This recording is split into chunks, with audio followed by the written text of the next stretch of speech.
All right, well, according to my watch, it's just about time to get started. So I'm going to go ahead and kick things off here, and we will continue to invite folks to join us as we go along. But in the meantime, let's go ahead and get going.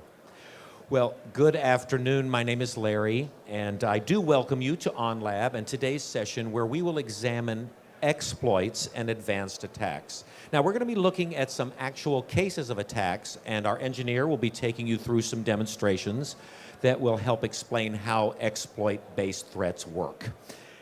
Wikipedia defines exploit as using something to one's advantage. For example, in the movies, a superhero might exploit their superpower to do good. Or perhaps some of you have played arcade fighting games like Street Fighter. I love that one. In this game, if you want to throw your opponent, you've got to move close, right? And then when your opponent gets back up, you're allowed to lift them and throw them again. But what if you could throw an opponent who's far away or who's already been thrown down? Well, that's actually possible to exploit the game in this way. Let's have a look. Oh, yeah. So you see the fighter is able to repeatedly throw his opponent without waiting for him to get back up. This is what we call an exploit.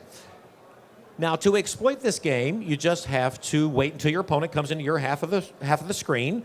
Then you push your joystick back, move it back and forth quickly, and press the strong kick and strong punch buttons at the same time. So, in this example, how can the game developer detect this exploitation? There's two ways. The first is signature-based and detects a series of controls, in other words, exploitation commands. The second is behavior-based, and it detects the controls that are used to throw an opponent who is far away or on the floor. Of course, once detected, the game developer could then modify the exploited flaw and distribute a new version of the game. But enough about Street Fighter. Now it's my pleasure to introduce my colleague, Sean. Sean is a senior security researcher at AhnLab, and he will show you a demonstration of how an exploit-based threat works. Now, due to the limitations of this briefing session, we're not able to perform a live demonstration, so Sean will be using a series of pre-recorded video clips. I think you understand. So please welcome Sean, everybody. There you go. Hello, my name is Sean. I'm senior security researcher at AhnLab. Now, I will show you the first demonstration. Unfortunately, this is not about Street Fighter, but it is an exploitation that infects your system using a crafted PDF file. Suppose that you received a compressed document file from email. Because the file is very curious, you will decompress the file with some password and open it. But for this demonstration, we will check Windows account first. Well, this window has 5 accounts here. 1, 2, 3, 4, 5, right? Now, let us open the file. Nothing happens.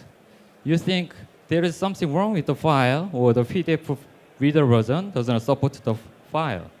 But if we check Windows accounts again, you can find out a new account broken is there. Even it is added to administrator group. Now I will hand it over to Reddy. Thank you very much, sir. Appreciate that. Now, that demo showed an exploit of an Adobe product vulnerability in order to launch a stack-based overflow attack. Let's take a closer look. An attacker can exploit this vulnerability to embed a malicious TIFF image in the PDF document.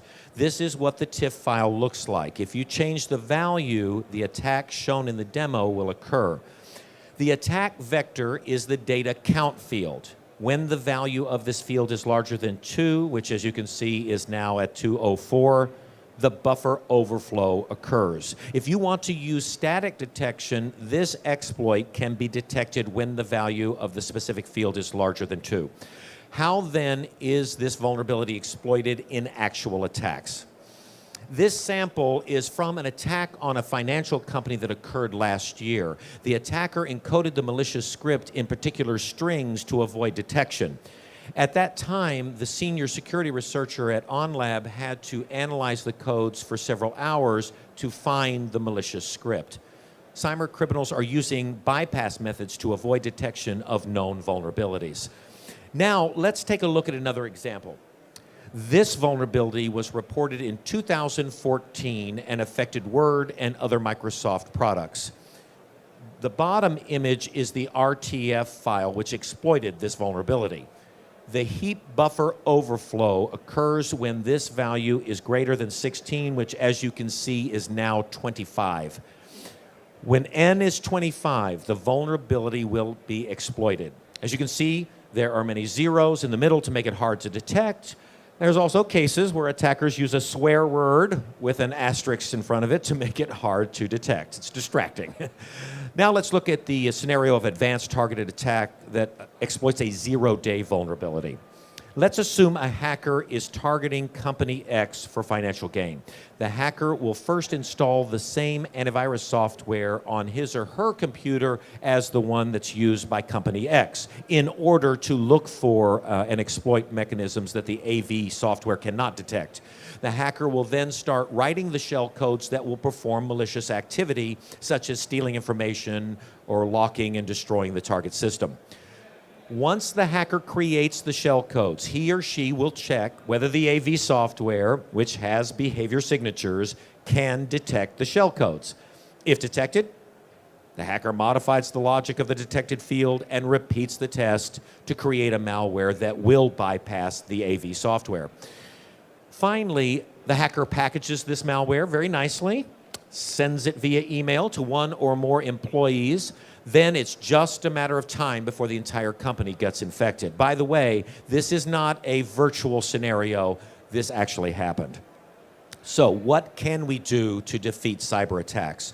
Well, fundamentally, there's three methods. First, install a reputable antivirus software on your computer that always keep that up to date. Second, always keep the security of your operating system up to date. And third, keep all applications updated to the latest version. These methods could prevent hacking, but you're not entirely safe from APT attacks. So let's take a look at another demonstration. Sean? Thank you. Let us assume that the PC user is an administrator who deals with very sensitive customer data. The administrator is always very cautious, so he does the following before opening a new document file. First, he checks Windows security is the latest version. This is okay. And second, checks if the PDF reader version is updated to latest version. This is okay as well. And third, checks if the antivirus program is the latest version. Excellent. Next, uses the antivirus program, scans the file, whether this file is safe. Well, this file is okay too. However, even after antivirus scan, the administrator still suspicious of the file, so he uploads the file to VirusTotal.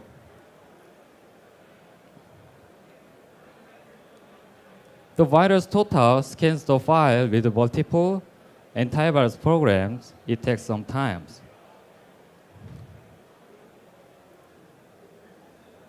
Now it's done. According to the result, 57 antivirus programs says that this file is safe. Now the administrator is completely trust the file and open it.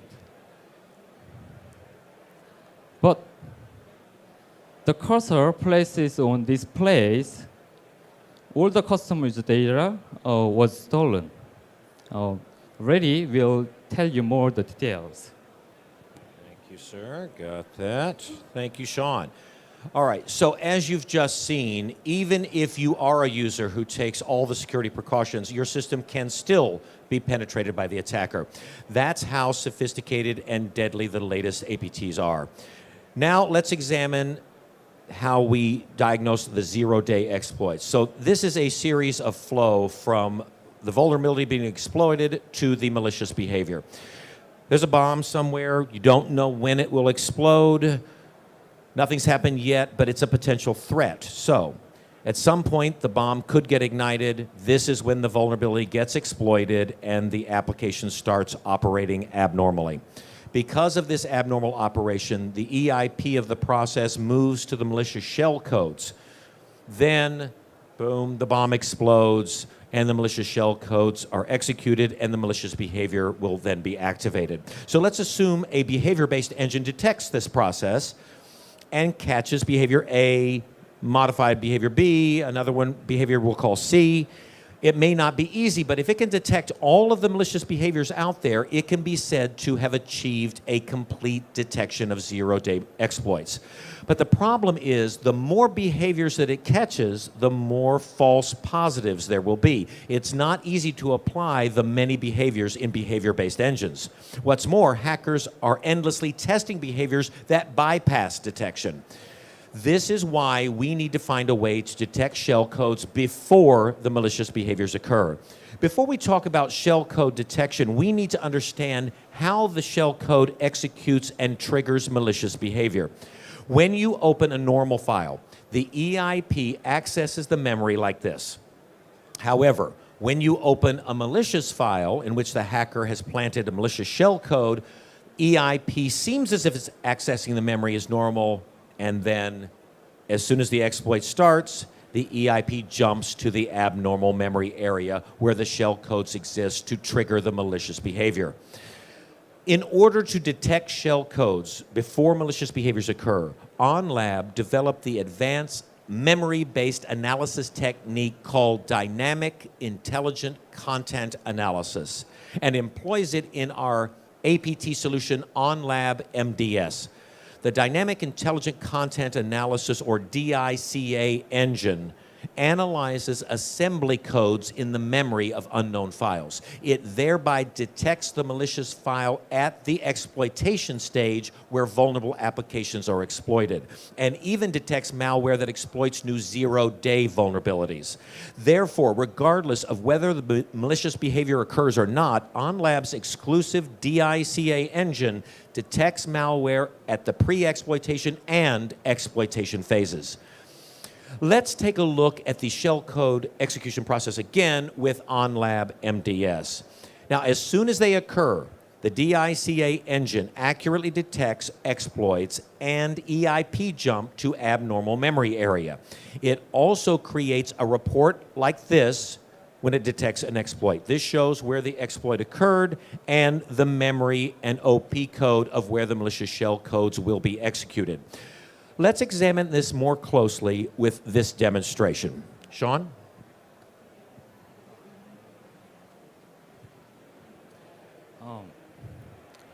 Let me put a malicious document file into the folder for analyze. And then run the DICA engine.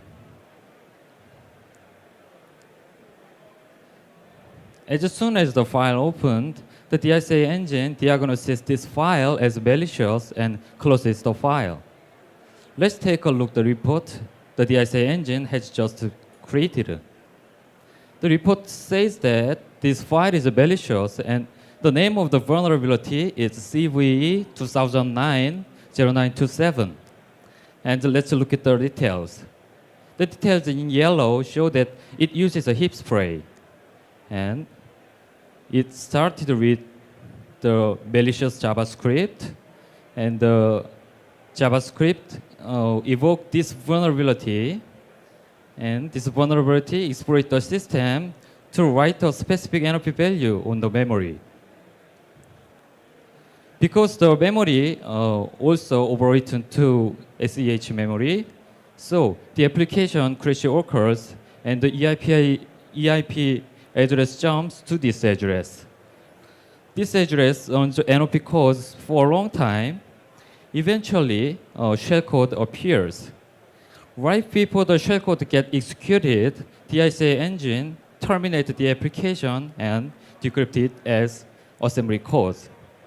Now I will hand it to radio again. All right, hold on 1 second here. 1 second, please. Going to make sure we're in the right spot here.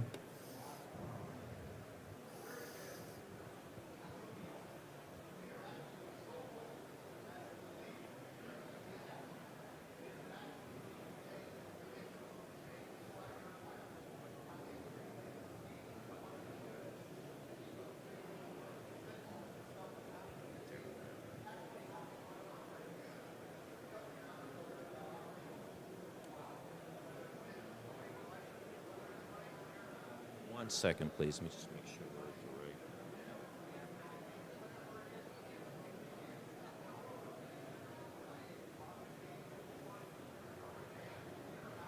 right. Okay, so as I talked about before, we really need to make sure we know how that EIP jump works. I showed you that before. It seems like it's accessing the memory as normal, but as soon as the exploit starts, it jumps to the abnormal area where the shellcodes exist to trigger the malicious behavior.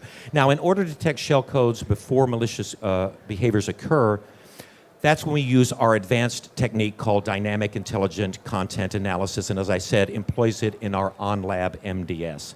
This dynamic content intelligent analysis analyzes assembly codes in the memory of unknown files and detects those malicious files at the exploitation stage where they're exploited. So it also works with zero-day vulnerabilities as well, as I told you before. Now, as Sean just showed you, actually, let me just move on here for a second. All right, here we go. Here we go. All right, so let's take a look at the limitations of behavior-based solutions, and then we're going to compare what AhnLab MDS can do with its DICA engine.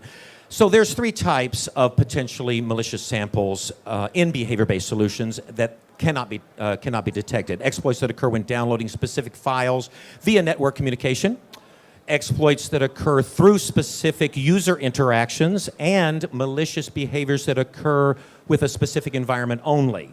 So let's look at our first case here. Here is where we have another sample in which the malware downloads the file via the network, which is a trigger to exploit the vulnerability. In this case, when a specific vulnerability is exploited, this sample file downloads the test.mp4 file from a certain URL. Then the designated malicious behavior occurs. Currently, this URL no longer exists, so this sample cannot download the file and create that behavior. However, if this malicious file remains on your system, it's a threat, and you will need to detect it and get rid of it to prevent any potential damages. Now, in this second case, the exploit occurs only when the victim performs a specific action. So nothing's going to happen if you just open this PDF. But if you move to page 2, it will. Usually document files, they're many pages long. So even with an automated method in VM, it's time consuming. It's very difficult to check every single page to see whether it's malicious or not. Now, in the third case, the exploit occurs only in a specific environment. On the left, we see the assembly code. If you look inside this square here, there's an OP code. The hacker uses this code to perform malicious behavior through an ROP technique, but this only exists in Windows 7. In other Windows versions, such as Windows XP, there's another OP code in this area, so the malicious behavior cannot be activated. Unlike other APT solutions based on behavior analysis only, AhnLab MDS with its DICA engine can accurately detect these three types of malware. So now let's see how that works in our final demonstration. So I'm going to turn it over one last time to Sean. Here you go.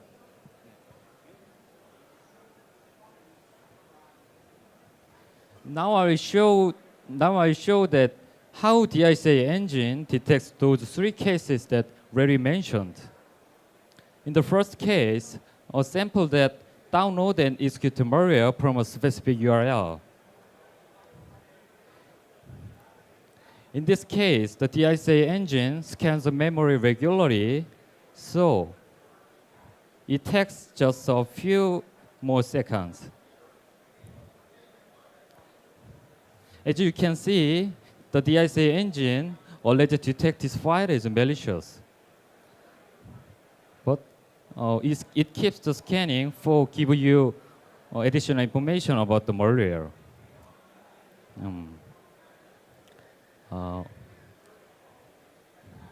Please be more patient.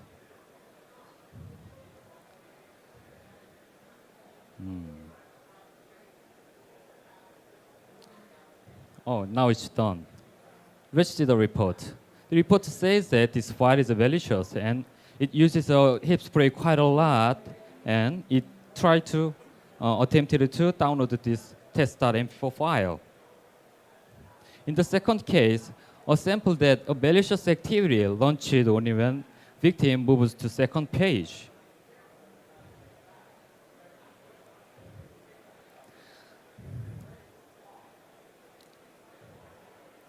The RSA engine detects this file like this. The application still remained on the first page. Let's check the report. The report says that this file is malicious and it uses hip spray and it has a malicious JavaScript. In the last case, a sample that a malicious activity only for Windows 7. Because it is running on Windows XP, so there is nothing happened. But the RSA engine detects this file as malicious like this. The report says that this file is malicious and its vulnerability is named of CVE 2014-1761. And the vulnerable module is here, and the memory is also here. This is my end of my demonstration. Thank you. So APT attacks are very sophisticated these days. These attacks do not simply connect this malware or that malware. They encrypt, taint, and pack malware. These advanced and complex attacks may not occur as often as traditional ones, but they are lethal threats. However, no matter how strong or sophisticated a malware's armor may be, with DICA engine, AhnLab MDS detects and analyzes the malware at the assembly level, and thereby stripping off that armor and exposing the threat. This is what separates AhnLab MDS from other behavior-based APT solutions. If you'd like to know more about dynamic intelligent content analysis and AhnLab MDS, please stop by the AhnLab booth. That's number 3315. It's in the North Hall, straight over that way. Thank you so much for your time and attention, and we really appreciate it. Come see us over at the AhnLab booth. Thank you.